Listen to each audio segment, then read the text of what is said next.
All right, here we are. The Miraculous Journey of Edward Tulane. We're now on chapter 10.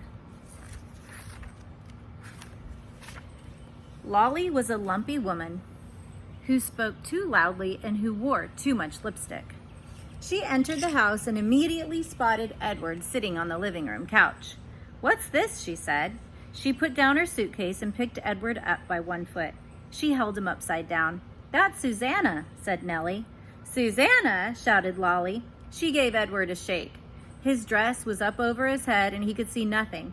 Already he had formed a deep and abiding hatred for Lolly. "Your father found her," said Nellie. "She came up in a net and she didn't have no clothes on her, so I made her some dresses." "Have you gone skivvy?" shouted Lolly. "Rabbits don't need clothes." "Well," said Nellie. Her voice shook. This one seemed to.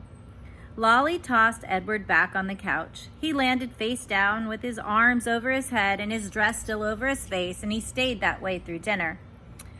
"Why have you got out that old high chair?" shouted Lolly. "Oh, don't pay no mind to it," said Nellie. "Your father was just gluing on a missing piece. Wasn't you, Lawrence?" "That's right," said Lawrence without looking up from his plate. Of course, after dinner, Edward did not go outside and stand beneath the stars to have a smoke with Lawrence. And Nellie, for the first time since Edward had been with her, did not sing him a lullaby. In fact, Edward was ignored and forgotten about until the next morning when Lolly picked him up again and pulled his dress down away from his face and stared him in the eye. "Got the old folks bewitched, don't you?" said Lolly.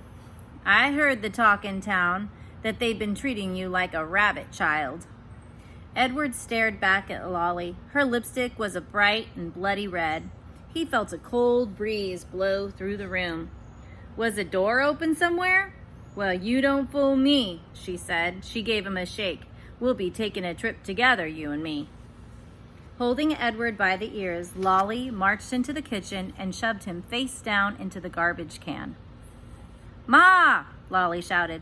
"I'm taking the truck. I'm going to head on out and do some errands." "Oh," came Nellie's tremulous voice. "That's wonderful, dear. Goodbye, then."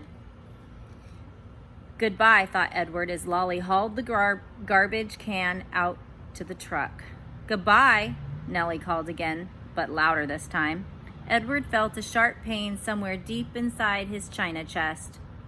For the first time, his heart called out to him. It said two words: Nellie, Lawrence.